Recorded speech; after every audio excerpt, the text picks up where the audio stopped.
അവന്റെ ഒരു കളി. ഞാൻ വിടൂ. അല്ല, നിങ്ങൾക്ക് പോകാൻ ധൃതി കാണുമല്ലേ? ഏയ്, ഒരു ധൃതിയുമില്ല. എന്നും കുട്ടികൾ ഉറങ്ങി കഴിഞ്ഞിട്ടേ ഞാൻ വീട്ടിലെത്താറുള്ളൂ. എത്ര നാളായി വിഷ്ണു നമ്മൾ ഇങ്ങനെയൊക്കെ ഒന്ന് കണ്ടിട്ട്? നമുക്കൊന്ന് കൂടണ്ടേ? അതെ, ചീട്ടുണ്ടോ വിഷ്ണു? പ്ലേയിങ് കാർഡ്സ് ചീട്ടിരിപ്പില്ല. ഞാൻ വാങ്ങിക്കാന്ന്. നമ്മൾ ഒരുമിച്ചിരുന്ന് ചീട്ട് കളിച്ചിട്ട് കാലത്ര തുടങ്ങി. ഞാൻ കളി നിർത്തി. ഞങ്ങൾ അതിന് നിർത്തിയിട്ടില്ലല്ലോ. ഇല്ല, ഞാനതിന് കൂട്ടു നിൽക്കില്ല. എന്നെ പറഞ്ഞു പറ്റിച്ചിട്ട്. ലതിക ക്ഷമിക്കണം. ഒരുപാട് നന്മകൾ വരാനായി ഞങ്ങൾ ചെയ്ത ചെറിയൊരു തിന്മ മാത്രമാണ്.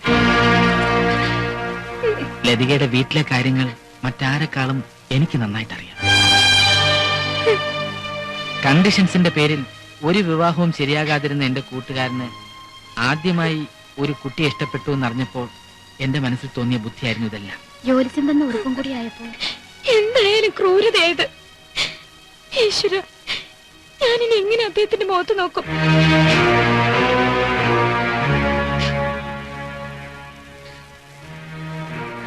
ശരി, നടന്നതൊക്കെ നടന്നു. ഞാനിപ്പോ തന്നെ എല്ലാ സത്യങ്ങളും അദ്ദേഹത്തോട് തുറന്നു പറഞ്ഞിട്ട് ഞങ്ങൾക്ക് ഒത്തിരി എളിപ്പാഷാണ് കലക്കിത്ത കാര്യങ്ങൾ പറഞ്ഞ് മനസ്സിലാക്കാനുള്ളതിന് പകരം നിങ്ങൾ ഇങ്ങനെ ചാടിക്കടിക്കാൻ നിന്നാലോ? അല്ല, പിന്നെ നിനക്ക് അവന്റെ സ്വഭാവം അറിയരുതോ? ഇത് വല്ലോ ഇപ്പൊ പറഞ്ഞാൽ അവൻ നമ്മളെല്ലാം തട്ടിയിട്ട് ആത്മഹത്യ ചെയ്യും. അതൊന്നുമില്ല. കുറച്ചു ദിവസം കഴിയുമ്പോ വിഷ്ണു തന്നെ ഈ കണ്ടീഷൻസിന്റെ കാര്യമൊക്കെ അങ്ങ് മറക്കും. അതുവരെ ലതിക എങ്ങനെയെങ്കിലും. ഞാനെങ്ങനെ? മോള് ധൈര്യമായിട്ടിരിക്കെ. എന്ത് പ്രശ്നം വന്നാലും അതിന്റെ എല്ലാ ഉത്തരവാദിത്തങ്ങളും ഞങ്ങൾ ഏറ്റെടുത്തോളാം. എല്ലാരും കൂടെ വാദം അടിച്ചിരുന്ന കാര്യം മറന്നു. തന്റെ ഫസ്റ്റ് നൈറ്റ് അല്ലേ എന്ന്. ഇപ്പോഴെങ്കിലും ഓർത്തല്ലോ. Thanks. Best of luck. All the best. Good night.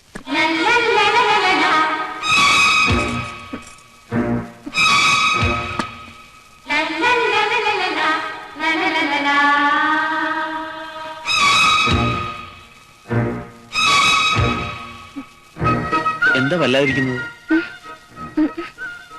അച്ഛനെ അനുജത്തിമാരെയൊക്കെ വിട്ടു പോന്നോണ്ടാണോ? ഇരിക്കെ. വേണ്ട സർ, ഞാനിവിടെ നിന്നോളാം. സാറോ? ഇത് ഓഫീസല്ല. ഇങ്ങോട്ടിരിക്കേ.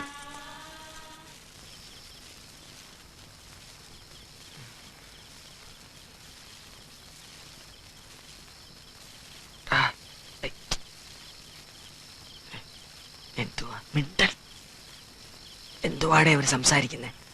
അമേരിക്കൻ പ്രസിഡന്റിന്റെ ഇലക്ഷൻ കാര്യം ചർച്ച ചെയ്തോണ്ടിരിക്കുക.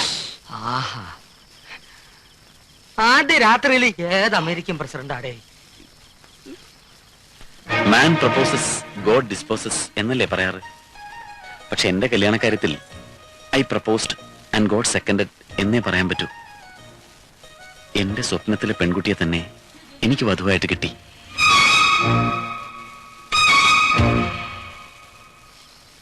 സ്വപ്നത്തിലെ പെൺകുട്ടിയെ കിട്ടിയെന്ന് നമ്മുടെ പ്ലാൻ സക്സസ്.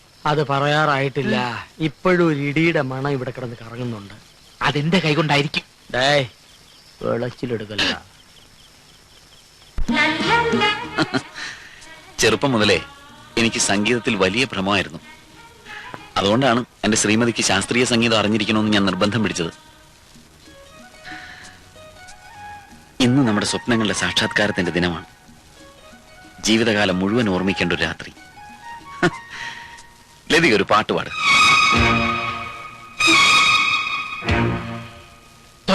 പാട്ട് പാടാൻ പറയുന്നു. പ്രതീക്ഷിച്ച പോലെ തന്നെ സംഭവിച്ചു. സക്സസ് ആണെന്ന് പറഞ്ഞിട്ട് അപ്പോഴേക്കും കരുതാക്കടുത്ത് വളച്ചില്ലേ?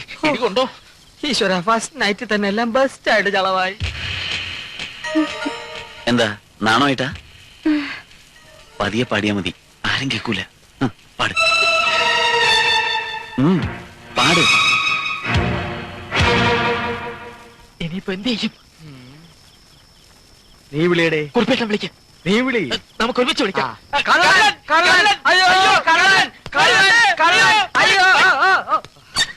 ഞാൻ ചാടണോടാ. കള്ളൻ കള്ളൻ. നീ എങ്ങോട്ടാ പോകുന്നത്? കത്തി കൊണ്ട് കിടക്കമുറിയിൽ വന്ന് ഒരു കള്ളൻ കത്തി കാണിച്ച് ഭയപ്പെടുത്തി എന്നെ ഇതുവരെ കൊണ്ടുവന്നു. കൃഷ്ണൻകുട്ടി കണ്ടതുകൊണ്ട് കള്ളൻ രക്ഷപ്പെട്ടു. കള്ളൻ അങ്ങോട്ട് ഓടി. കൃഷ്ണൻകുട്ടി എവിടെ? കള്ളനെ പിടിക്കാൻ കൃഷ്ണൻകുട്ടി ഇങ്ങോട്ട് ഓടിയിരിക്കുക.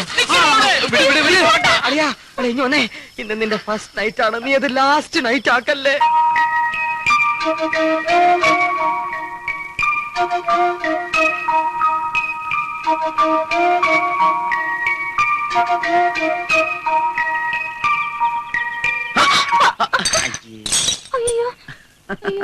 സാരമില്ല. ഓടാൻ പോയില്ലേ? ഇല്ല.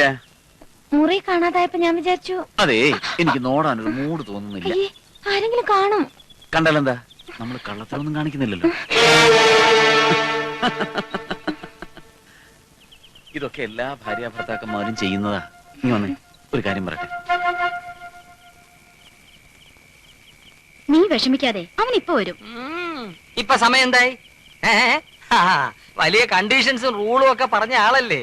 ഇപ്പൊ രാവിലെയുള്ള ജോഗിങ് ഇല്ല, എക്സർസൈസ് ഇല്ല, യോഗാസനമില്ല, സമയനിഷ്ഠയില്ല. ഇക്കണക്കിന് പോയാൽ അവൻ പറഞ്ഞ കണ്ടീഷൻസ് അവൻ തന്നെ മറക്കും എന്നുള്ളത് തീർച്ചയാണ്. പിന്നെ മറക്കും. അന്നേ കാക്ക പറന്നു മലക്കും. പറന്ന് മലക്കുമല്ലടി, മലന്ന് പറക്കും.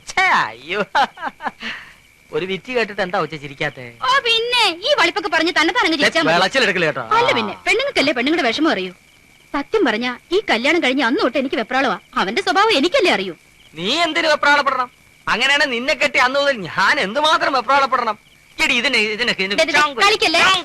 എന്നാ പിന്നെ ഇതെല്ലാം നിങ്ങളുടെ കൊനഷ്ടബുദ്ധിയാണെന്ന് ഞാൻ വിഷ്ണുവിനോട് തുറന്നു പറയട്ടെ. എടി മഹാഭാബി, എടി എന്നിട്ട് വേണം അവൻ എന്നെ തല്ലിക്കൊന്ന് കാലെ തൂക്കി കാലിലെറിയാൻ. സ്വന്തം അളിയന്റെ കൈ കൊണ്ട് ചത്തവനെന്ന ദുഷ്പേരും കേട്ട് ഞാൻ ഈ ലോകത്ത് എത്ര കാലം ജീവിച്ചിരിക്കുവടി എന്റെ അഴീക്കോട് ഭഗവതി. വിഷ്ണു വന്നു. എന്തുവാടി? വിഷ്ണു വന്നു എന്നോട് പറയരുതേ. ഞാൻ 1 മണിക്കൂർ ലേറ്റ് ആയി. ഒരു ചെറിയ പർച്ചേസിംഗ് നടത്തി കളയാന്ന് വിചാരിച്ചു. നന്നായി. എന്റെ സെലക്ഷൻസ് ഒക്കെ നിങ്ങൾക്ക് ഇഷ്ടപ്പെടുമെന്ന് അറിയില്ല. ഓ, സ്നേഹപൂർവ്വം തരുന്നതിൽ എന്ത് സെലക്ഷൻ നോക്കാനാ? ഒരു കർച്ചീഫ് ആയിരുന്നാലും മതി.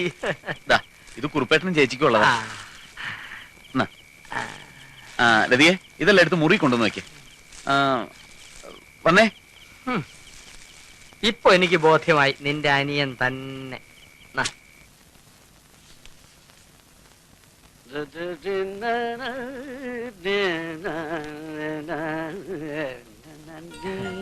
തേപ്പാട്ട് വേലിക്കുട്ടി ഭാഗവതർ.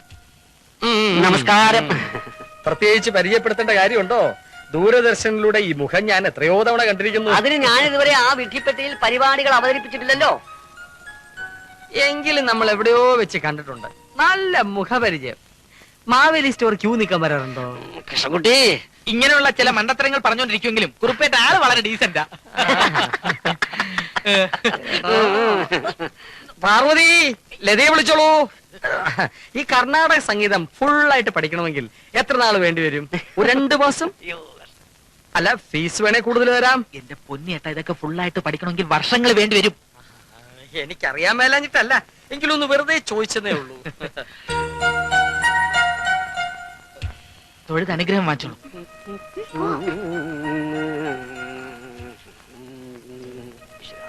ഇരുന്നോളൂ.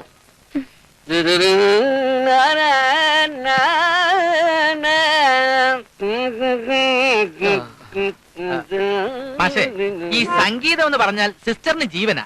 പക്ഷെ ഇവര് സംഗീതം പഠിക്കുന്നത് ഇവരുടെ ഭർത്താവിന് ഇഷ്ടമുള്ള കാര്യമല്ല. അതുകൊണ്ട് ഒരു കാരണവശാലും ഇവരുടെ ഭർത്താവ് ഇത് അറിയാൻ ഇടവരരുത്.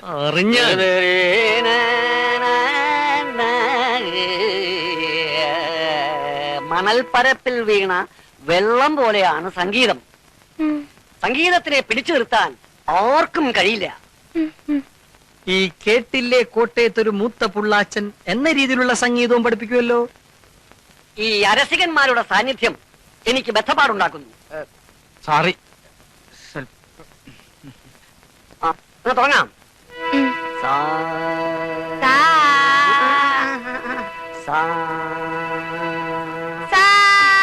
ചേർത്ത് പാടൂ. അല്ല,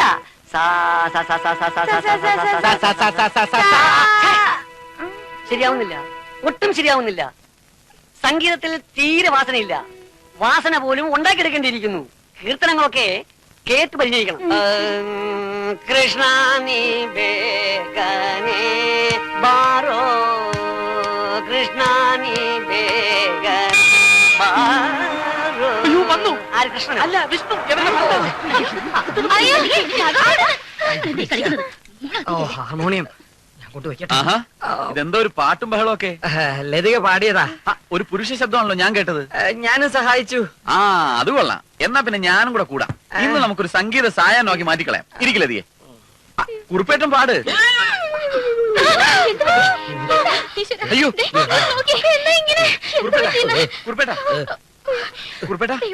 എന്തു പറ്റി ഉറുപ്പേട്ട? നേരിടാനാവാത്ത പ്രതിസന്ധികൾ വരുമ്പോ എനിക്ക് പ്രഷർ കൂടും, ഷുഗർ കുറയും.